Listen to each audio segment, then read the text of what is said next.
오늘 설교 제목처럼 정말 다사다난했던 2021년이 저물어 가고 있습니다. 올 한 해 동안 정말 많은 일들이 있었어요. 어떤 일들이 있었는지 다 살펴볼 수는 없지만 전 세계적으로 너무나 굵직했던 사건들만 좀 추려보면요, 2월 달에 미얀마에서 군부 독재 쿠데타가 있었죠. 수많은 사람들이 거리로 뛰쳐나와 이 군부 세력에 저항해서 시위를 하는 이런 일들이 있었고요. 3월에는 기억하실지 모르겠어요. 이집트의 수에즈 운하에 큰 컨테이너선이 좌초가 돼가지고 이 운하를 막아버렸어요. 그래서 수백 척의 배들이 거기 묶여서 물류 대란이 나오고 그런 사건도 있었고요. 5월에는 이스라엘이 팔레스타인을 공격을 해서 수많은 사람들이 또 사상자가 나오는 이런 폭격 사태도 있었습니다. 7월에는 이제 자연재해죠. 서유럽에 100년 만에 어마어마한 폭우가 쏟아졌는데 독일 같은 선진국이 물난리가 나버렸어요. 홍수가 나서 수많은 이재민이 발생을 하고, 또 바로 다음 달인 8월에는 스페인의 유명한 관광지인 이 라팔마 섬에서 화산이 폭발을 하는 사건도 있었습니다. 엄청난 일들이 많았죠. 9월에는 아프가니스탄에서 미군이 철수하면서 탈레반이 다시 그 나라를 집어삼키는 일이 있었고, 수많은 난민들이 또 살려고 나라를 탈출하는 일들도 있었고요. 바로 지난달에 러시아가 대규모 병력을 지금 우크라이나 국경 지대로 이동을 하면서 지금 전쟁 위기가 계속 감돌고 있고, 또 바로 이번 달입니다. 미국 중부에는 토네이도가 휩쓸고 가서 미국 같은 선진국도 이 자연재해는 어쩔 수가 없는 것 같아요. 엄청나게 많은 사람들이 죽거나 다치고 이 켄터키주는 완전히 쑥대밭이 됐다고 합니다. 지금 뭐 굵직한 헤드라인 뉴스만 봤는데도 정신없이 많은 일들이 지나갔죠. 해외 이야기라 별로 피부에 안 와닿을 수도 있는데 우리나라에도 정말 많은 사건 사고가 있었습니다. 2021년 한 해 동안 월별로 하나씩만 이슈를 뽑아봐도요 엄청나더라고요. 1월 달에는 이 대전에서 IM 선교회에서 이 100여 명이 넘는 사람들이 집단 감염으로 좀 우울하게 한 해가 시작이 됐어요. 2월에는 유명한 배구 국가대표 출신의 쌍둥이 선수가 학교 폭력 이게 밝혀져 가지고 이 배구계에서 퇴출이 되는 이런 사고도 있었고, 3월에는 이 공기업인 LH가 직원들이 정보를 가지고 땅을 투기해서 국민들을 분노하게 하는 이런 사건도 있었습니다. 4월에는 한강공원에서 술을 마시던 의대생이, 서울 유명 대학 의대생이 실종되었다가 이 물에 빠져서 사망한 채로 발견되는 이런 안타까운 사건도 있었고, 5월에는 남양주에서 50대 여성이 이 개에 물려서 사망하는 이런 사건도 있었습니다. 6월에는 광주에서 공사 현장에서 갑자기 건물이 붕괴됐죠. 지나가는 시내버스를 덮쳐서 많은 사람이 또 다쳤고요. 6월에 또 경기도 이천에서는 쿠팡 물류센터에 화재가 나서 다행히 인명피해는 없었는데 큰 화재가 있었고, 8월에는 LG전자가 스마트폰 사업을 철수해버렸어요. 그래서 이제 LG 스마트폰은 역사 속으로 사라지게 되고 또 많은 협력업체들이 힘들어지는 이런 사건이 있었고, 9월에는 어떤 사건이 있었습니까? 유명한 도너츠 회사가 식품위생법을 위반했다고 우리들을 또 이렇게 안타깝게 하는, 속상하게 하는 이런 일도 있었고요. 10월에도 황당한 사건이 있었는데 김해에서 MRI 촬영을 하는 중에 그 촬영 기계 안으로 산소통이 날아들어가지고 촬영을 하던 60대 남성이 사망하는 사건도 있었고, 지난달에 인천에서는 층간소음 때문에 흉기 난동이 벌어지고 경찰은 또 그 제지를 못하고 정신이 없습니다. 바로 이번 달이죠. 제주도에서 또 큰 지진도 일어났습니다. 한번 인사하실까요? 정신이 없습니다. 2021년이 제가 지금 쭉 올해 일어난 사건들을 정리하면서 가장 굵직한 헤드라인만 추린 거거든요. 이 외에도 뭐 어마어마하게 많은 사건이 있었는데 어떻게 우리가 2021년을 살아왔는지 모르겠어요. 정말 다사다난이라는 말이 딱 맞죠. 사건도 많고 어려움도 많았다는 뜻입니다. 이 2021년 다사다난한 한 해를 살아오신 사랑하는 성도님들, 여기까지 온 것이 은혜이고 기적인 줄로 믿습니다. 우리 서로 옆 사람을 바라보시면서 인사하겠습니다. 살아있다는 것이 기적입니다. 한 번 더 인사하시죠. 수고 많으셨습니다. 정말 우리가 살아있는 것이 기적이고 은혜인 것 같아요. 문제는 이런 다사다난함이 올해 연말로 끝나는 것이 아니라는 사실이죠. 저는 점쟁이는 아니지만 제가 예언을 하나 하겠습니다. 분명히 내년에도 다사다난할 겁니다. 다 인정하십니까? 2021년만 다사다난한 게 아니라 2022년도 분명히 다사다난할 거예요. 세상에는 언제나 사건과 사고가 많고요, 또 위험과 어려움도 많지요. 어떻게 보면 우리가 인생을 살아간다는 것 자체는 다사다난함이 그냥 그 존재 자체이고 정체성인지도 모르겠어요. 그럼 이런 험한 세상에서 우리는 어떻게 안전하고 행복하게 살아갈 수 있을 것인가? 다사다난한 세상에서 살아남기 위해 우리에게 꼭 필요한 것이 한 가지 있다면 그것이 무엇일까요? 그것은 바로 지혜입니다.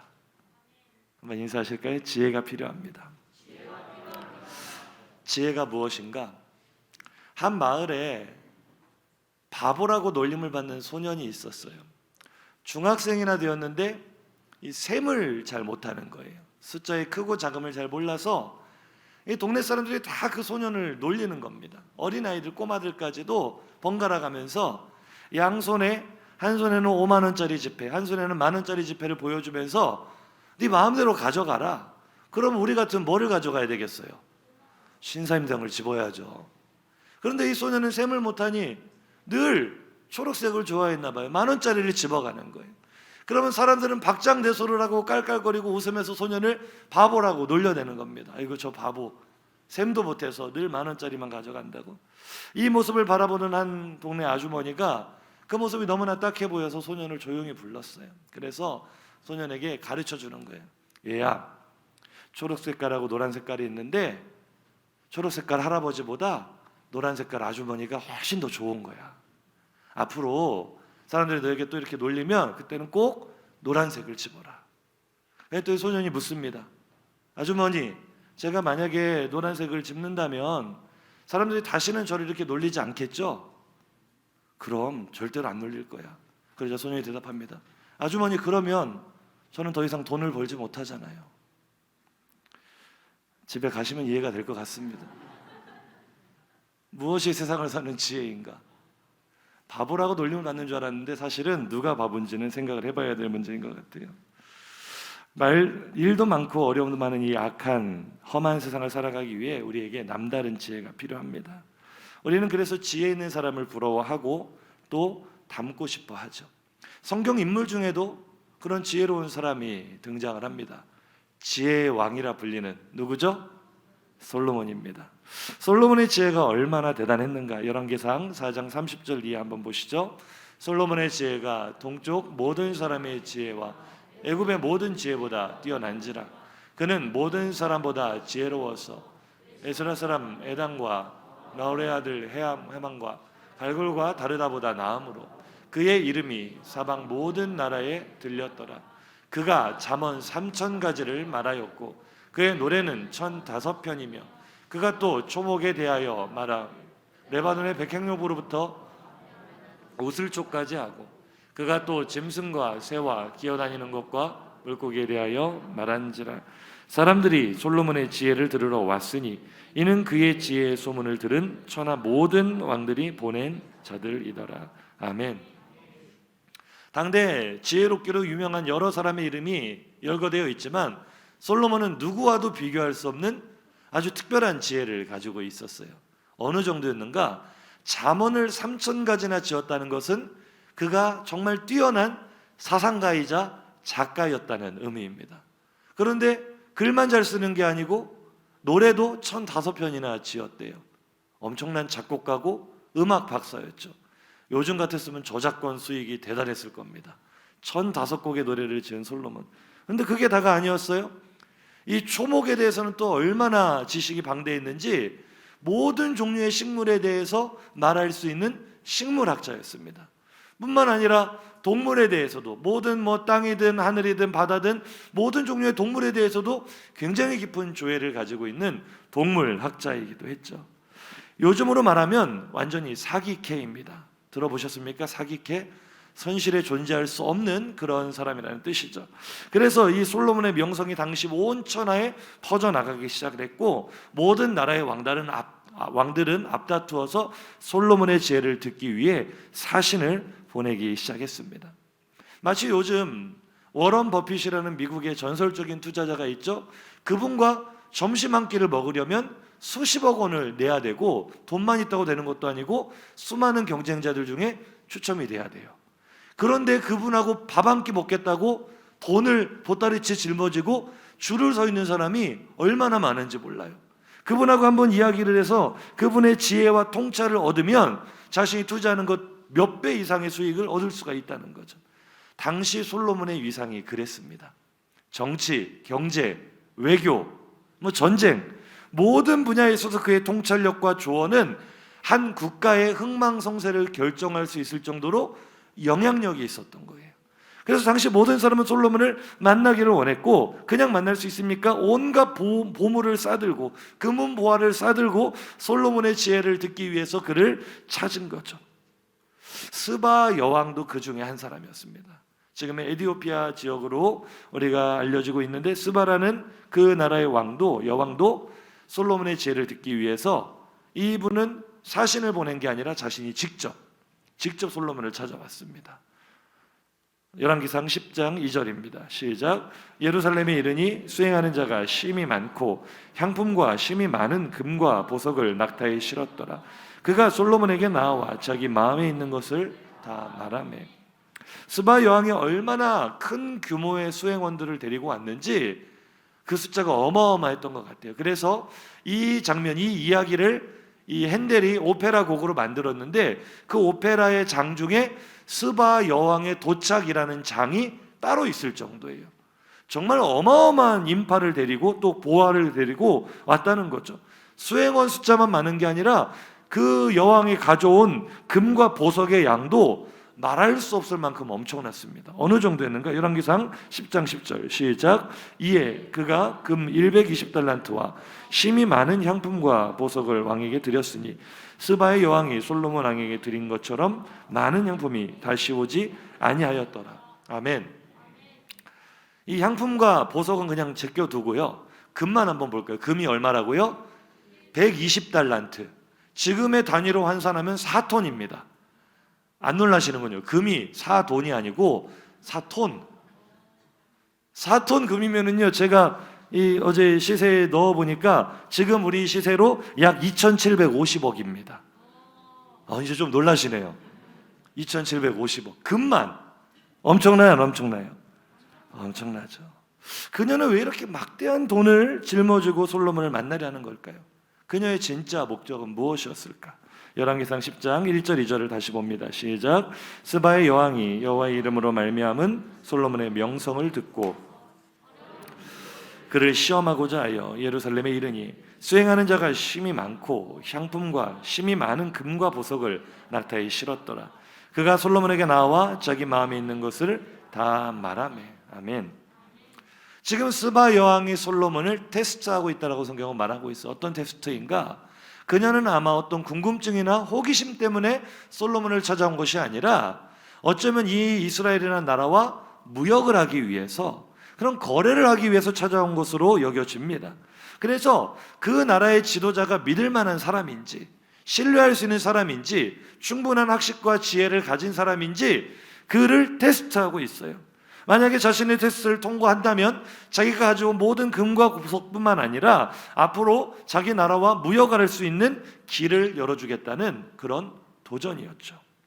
그런데 오늘 이것이 솔로몬만 받아들이게 된 도전이 아니라 우리의 현실이 꼭 이렇다는 거예요. 세상은 언제나 스바 여왕처럼 우리에게 질문합니다. 다사다난한 문제들을 우리 앞에 펼쳐놓고 답을 내놓으라고 합니다. 세상에 우리에게 던지는 아주 어려운 문제들, 다사다난한 문제들이 너무나 힘이 들죠. 그런데 우리가 거기에 답을 내야만 우리는 길을 찾을 수 있고 또 하루를 살아갈 수 있는 거죠. 한번 인사하실까요? 솔로몬만 스바 여왕을 만난 것이 아닙니다. 어떤 여왕을 만나고 계십니까? 어떤 문제를 만나고 계십니까? 우리는 늘 답을 찾아야 돼요. 현실의 문제는 쉽지 않습니다. 어렵습니다. 그래서 다시 한번 복습해 볼까요? 이 험난한 세상, 다사다난한 세상을 살기 위해 우리에게 꼭 필요한 것이 무엇이라고요? 지혜입니다. 지혜. 때로는 나 스스로 생각할 때 지혜가 부족해서 답답하게 느껴질 때가 있죠. 때로는 이처럼 내가 우둔하고 지혜가 부족해서 이런 다사다난한 세상을 어떻게 살아갈지 스스로가 걱정될 때가 있고, 특별히 우리 부모님들은 우리의 어린 자녀들의 앞길이 걱정될 때가 있죠. 세상은 결코 녹록지 않은데 우리 아이들이 지혜가 있어야 될 텐데 걱정될 때가 있죠. 한번 인사하시죠. 걱정하지 마십시오. 걱정할 필요가 없습니다. 한 번 더 따라 하실까요? 우리에겐 네이버가 있습니다.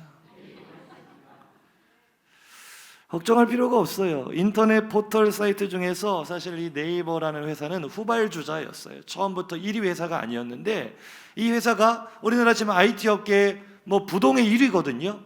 이렇게 반전이 일어난 계기가 어디에 있느냐면은 이 회사가 지식인이라는 서비스를 하기 시작을 했어요. 인터넷상에 누구든지 궁금한 게 있으면 물어보는 거예요. 무엇이든지 물어보세요. 예전에 그런 프로그램이 있었죠. 이게 인터넷으로 옮겨온 겁니다. 그럼 내가 궁금한, 내가 만나고 있는 문제를 올리면 누군가 어디선가 그것을 보고 전문가가 나타나서 거기에 대한 답을 주는데요, 기가 막힙니다. 오늘날 우리나라 사람들 중에서 이 네이버 모르는 사람 없죠. 모든 정보를 여기에서 얻습니다. 이 네이버 지식인은 하나의 거대한 지식 창고와도 같아서 무엇이든지 물어보기만 하면 답이 나와요, 안 나와요? 진짜 답이 나와요. 때로는요, 질문 같지도 않은 질문에도 기상천외한 답이 달립니다. 이런 질문을 봤어요. 엄마가 저를 파리채로 때렸어요. 그래서 이제 제가 점점 파리가 되어가고 있는 것 같아요. 이럴 땐 어떻게 해야 되나요? 여기에 답이 달렸습니다. 걱정할 필요 없습니다. 효자손으로 맞으면 효자가 되겠죠. 정말 대단한 지식인 아닙니까? 제가 군대 훈련소에서요, 신병교육대 있을 때 스트레스를 많이 받았나 봐요. 원형 탈모가 생겼는데 어지간하면 그냥 낮게 짜고 넘어갈 수 있는데 이게 점점 커지는 거예요.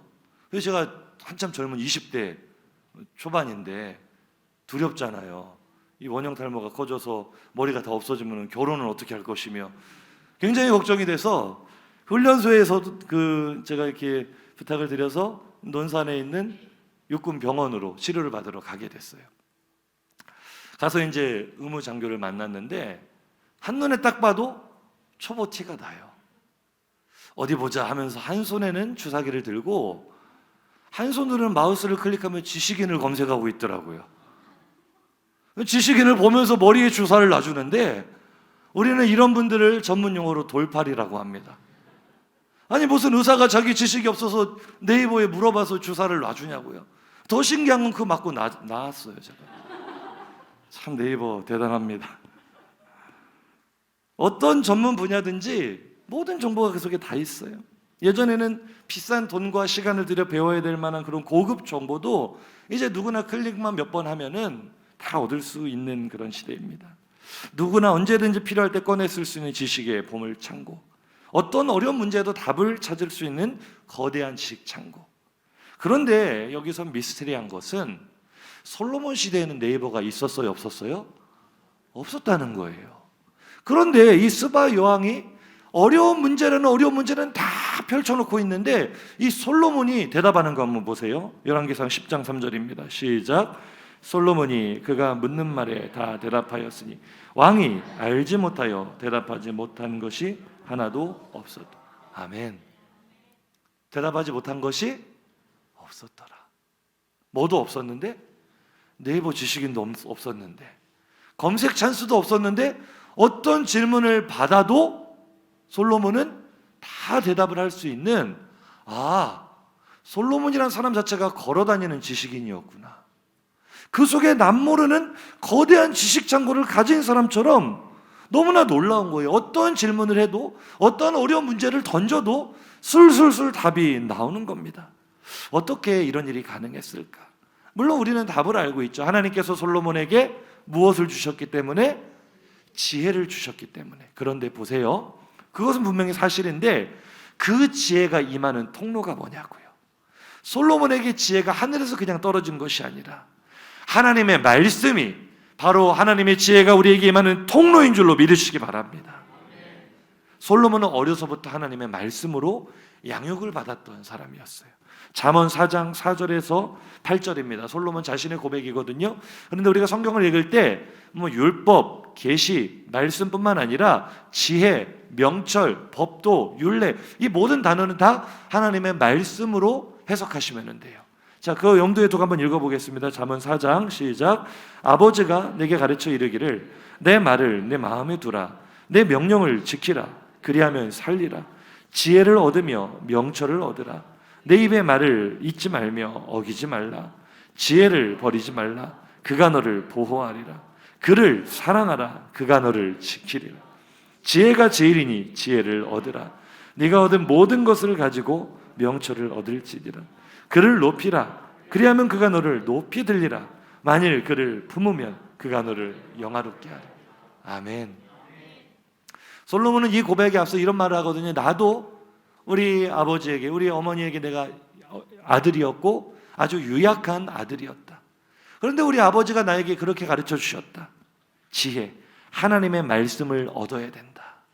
하나님의 말씀을 사랑하고 하나님의 말씀을 연인처럼 품으며 그 하나님의 말씀을 너의 인생의 최고로 여기면 그 하나님의 말씀을 높이는 만큼 하나님의 말씀이 너를 높여주시고 하나님의 말씀이 너를 지혜롭게 하고 하나님의 말씀이 너를 지켜줄 것이다. 이것이 어쩌면 다윗이 솔로몬에게 주었던 유언과도 같은 가르침이었던 거예요. 그러니 세상을 이기는 솔로몬의 지혜는 어디에서부터 왔다고요?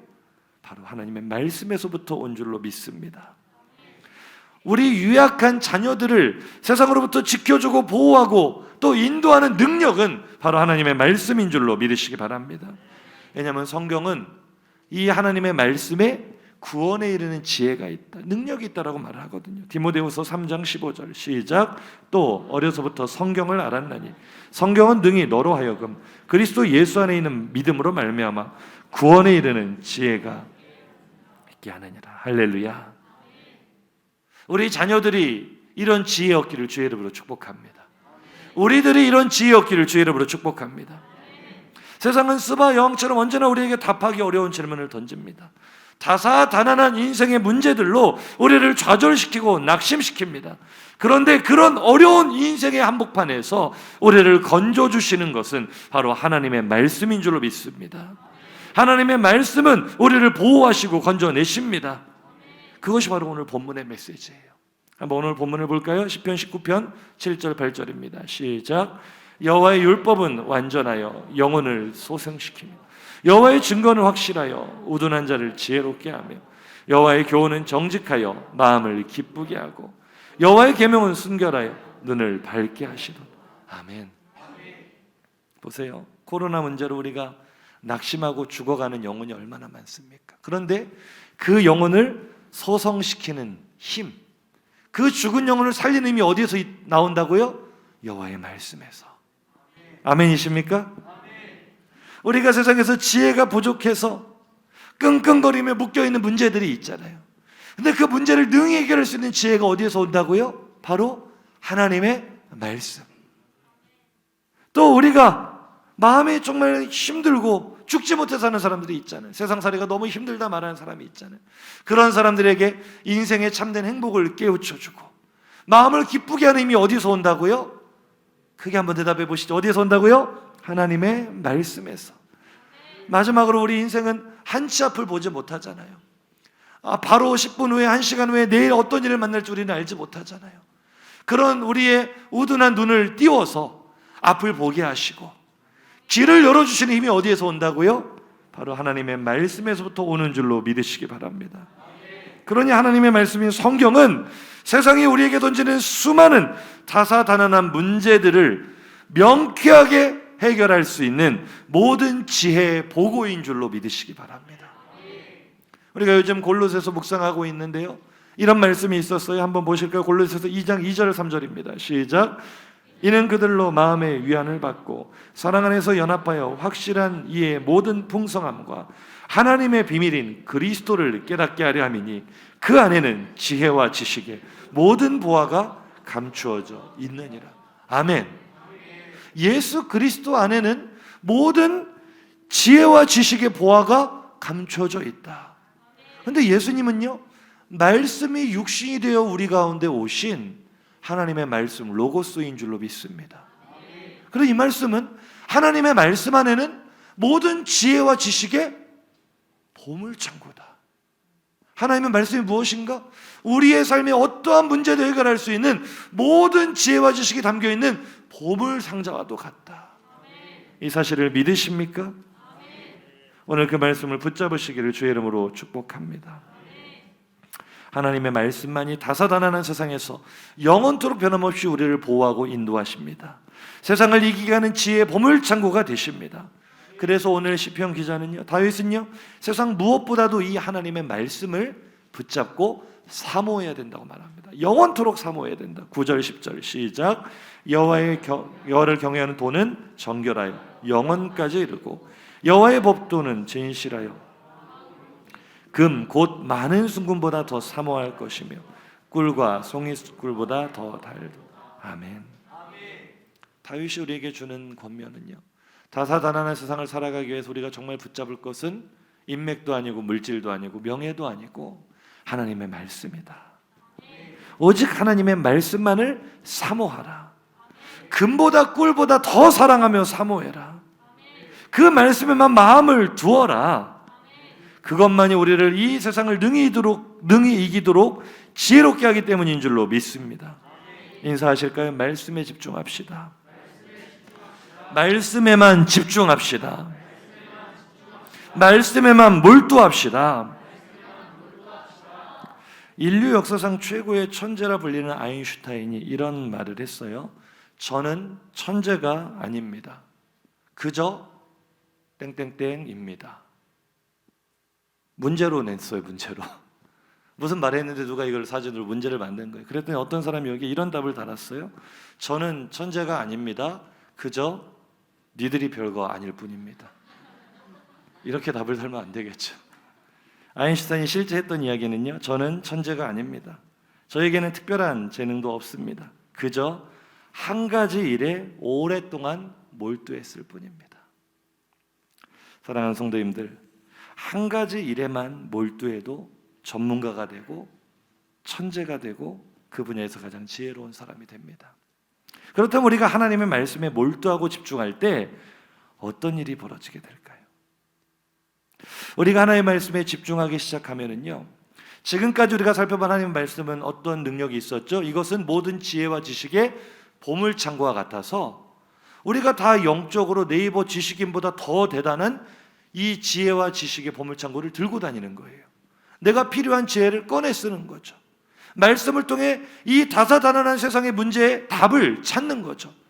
근데 여기까지가 지금까지 우리가 살펴본 것이라면 제가 지금 한 걸음 더 나아가고 있습니다. 우리가 이 말씀에 조금 더 몰두할 때, 조금 더 집중할 때, 이 말씀을 붙들 때 어떤 일이 일어나느냐? 더 이상 말씀은 수동적으로 일하지 않습니다. 수동적이라는 것은 내가 말씀 속에서 꺼내는 거잖아요. 답을 꺼내는 거고 답을 찾는 거잖아요. 그런데 내가 말씀을 더 사랑하면은요, 다윗이 솔로몬에게 줬던 그 가르침, 그를 높이라, 말씀을 높이라, 그리하면 그가 너를 높이리라. 내가 말씀을 정말 귀하게 여기고 내가 말씀을 정말 사모하고 내가 말씀을 정말 꼭 품으면은요, 어떤 일이 벌어지기 시작하느냐? 이제 말씀이 일하기 시작합니다. 말씀이 내 삶에 능동적으로 일하기 시작합니다. 하나님의 말씀이 죽어있는 책 속에 이 활자가 아니라 꿈틀거리며 움직이며 역사하는 내 삶의 실자가 될 줄로 믿으시기 바랍니다. 하나님은 날마다 내 곁에 계시는 줄로 믿으십니까? 하나님은 나와 동행하시는 것을 믿으십니까? 나를 감싸주시고 위로하시고 보호하시고 인도하신다는 것을 믿으십니까? 그런데 어떻게 해요? 제가 오늘 성도님들께 도전하겠습니다. 하나님이 나에게 어떻게 그렇게 일하시죠? 성도님들은 어떻게 하나님의 음성을 들으십니까? 성도님들은 어떻게 하나님의 손길을 느끼십니까? 성도님들은 어떠한 방법으로 하나님의 임재를 느끼고 계십니까? 하나님이 나와 함께 하신다, 나를 도와주신다, 나를 위로하신다, 나를 보호하신다, 나를 인도하신다는 것은 그저 교회에서 듣기 좋은 관용어가 아니라 실제 일어나고 있는 사건인 줄로 믿으시기 바랍니다. 오늘 이 순간, 지금 이 순간에도 일어나고 있는 사건인 줄로 믿으시기 바랍니다. 무엇을 통해서? 어떻게 해요? 말씀을 통해서. 말씀이 나를 붙잡으시는 거예요. 말씀이 나를 위로하시는 거예요. 말씀이 나를 보호하시는 거예요. 말씀이 나를 인도하시는 거예요.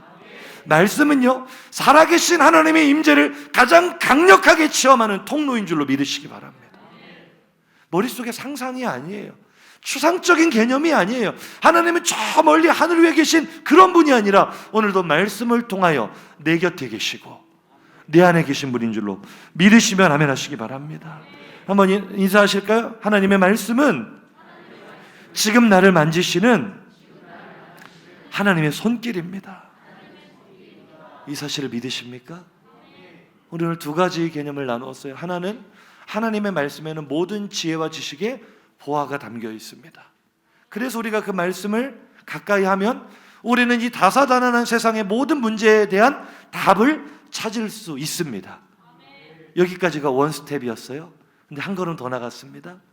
이것만 해도 너무나 귀한 일인데 사실은 이 2021년 다사다난한 한 해를 마무리하면서 우리 말씀의 진짜 맛을 보기를 주의 이름으로 축복합니다. 내가 말씀 속으로 조금 더 깊이 들어가면은요, 내가 말씀을 조금 더 사모하면은요, 내가 말씀에 조금 더 집중하고 그 말씀을 사랑하면요, 더 이상 말씀은 가만히 놓여져 있는 보물상자가 아니라 내 삶 속으로 걸어 들어오시는 하나님의 발자국이 됩니다. 하나님의 임재가 됩니다. 우리 너무나 어려운 시기를 걸어가고 있잖아요. 그런데 시편 119편 50편의 고백을 한번 보세요. 시작. 이 말씀은 나의 고난 중에 위로라. 주의 말씀이 나를 살리셨기 때문이니다. 할렐루야. 내가 말씀 속에서 유익을 얻었습니다가 아니라 말씀이 나를 살리셨습니다라는 고백이 우리 성도님들의 삶 속에서 나타나시기를 주의 이름으로 축복합니다. 우리도 큰 고난 중에 있습니다. 코로나가 언제 끝날지 모르겠어요. 우리의 삶이 많이 무너져 버렸어요. 하지만 하나님 말씀을 다시 붙잡아 보십시오. 다사다난한 한 해를 마무리하며 또 두려운 새해를 맞이하며 말씀을 붙잡을 때 하나님의 말씀이 나를 위로하실 줄로 믿습니다. 죽어가는 내 영혼을 다시 살리시는 기적도 경험하게 될 줄로 믿습니다. 그리고 그 말씀의 인도를 받아 다가오는 새해를 뚜벅뚜벅 걸어갈 수 있는 지혜를 얻게 될 줄로 믿습니다. 오늘 우리가 나누게 될 이 찬양이요, 날마다 숨쉬는 순간마다 너무나 익숙한 찬양인데 제가 이 찬양 묵상하고 준비하면서 정말 많은 은혜를 받았거든요. 가사 구절 보면은요, 우리 찬양팀 준비해 주시고요, 날마다 숨쉬는 순간마다 내 앞에 어려운 일을 보죠. 우리 다사다난한 문제들이 너무나 많다는 거예요. 그런데 주님 앞에 내 몸을 맡길 때 슬픔 없네, 두려움 없네. 그 다음부터가요, 전부 다 말씀이 일하시는 사역이에요. 주님의 그 자비로운 손길, 항상 좋은 것을 말씀을 통해 주십니다. 아멘이십니까? 사랑스레 아픔과 기쁨을, 수고와 평화와 안식을 말씀이 우리에게 주십니다. 2절 가사부터는 이제 완전히 다 말씀이 일하시는 거예요. 날마다 주님 내 곁에 계셔. 말씀으로 내 곁에 계시는 줄로 믿습니다. 자비로 날 감싸주시네. 하나님의 말씀이 자비롭고 따스하게 내 심령을 감싸주시는 은혜가 이 시간 일어날 줄로 믿습니다. 주님 앞에 이 몸을 맡길 때 힘을 주시고 위로함을 주시는데요, 말씀을 통해 주실 줄로 믿습니다. 어린 날을 품에 안으시는 것도 말씀이 하시는 일이고, 항상 평안함을 주시는 것도 말씀이 하시는 일인 줄로 믿습니다. 내가 살아 숨을 쉬는 동안 살피시는 것도 말씀이 나를 그렇게 살피시겠다는 거예요. 오늘 하나님 말씀을 바로 보시기를 주의 이름으로 축복합니다. 마지막 3절이죠. 인생의 어려운 순간마다, 다사다난한 문제가 우리를 감싸는 순간마다 주님의 약속, 주님의 말씀을 생각해 봅니다. 주님 믿음 속에 우리 믿음 잃지 않고 말씀을 통해 위로를 얻습니다. 말씀으로 나를 도우신 하나님, 어려움을 이기는 능력 주신 하나님, 주님의 그 말씀을 마음속에 새겨봅니다. 오늘 말씀을 마무리하면서 하나님, 이 다사다난한 2021년, 또 앞으로도 다사다난할 수밖에 없는 우리의 모든 인생에 내가 하나님의 말씀을 바로 마주하기를 원합니다.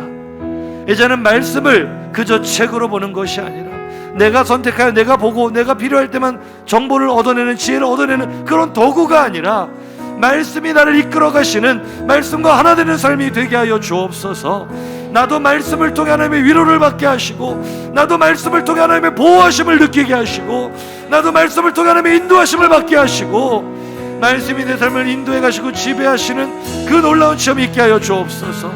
우리 그런 간절한 심령으로 우리 결단의 찬양 부르며 나아가겠습니다. 우리 가사를 생각하시며 들은 말씀을 생각하시며 고백합니다. 날마다 숨쉬는 순간마다, 날마다 숨쉬는 순간마다 우리 2021년 한 해를 돌아보며 찬양하겠습니다. 주님 앞에 이 몸을 맡길 때 슬픔 없네, 두려움 없네.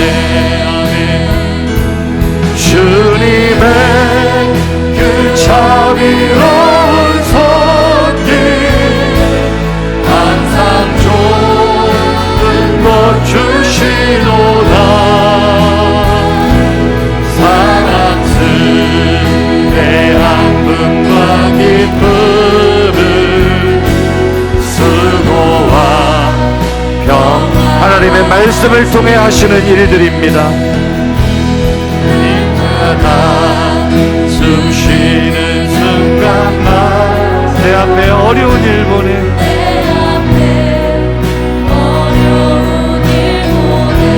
주님 앞에 이 몸을 맡길 때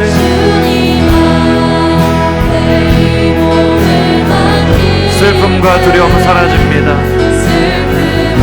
우리 2절 찬양할까요? 날마다 주님 내 곁에 계시오. 날마다 주님 내 곁에 주님, 내 말씀을 통해 하나님의 그 손길을 느끼기 원합니다. 주님 앞에 이 몸을 맡길 하나님은 말씀을 통해 내 위로한 주네. 할렐루야. 어린 나를 품에 안으시소 항상 평안함 주시노라. 내가 살아 숨을 쉬는 동안 하나님의 말씀에 약속하셨습니다. 내가 너를 도와주리. 인생의 어려운 순간마다, 어려운 순간마다 우리 하나님의 약속을 붙잡읍시다.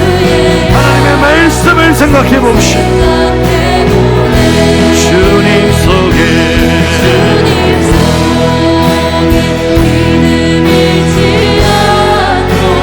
말씀 속에 위로를 얻는 시간 되기 원합니다. 주님의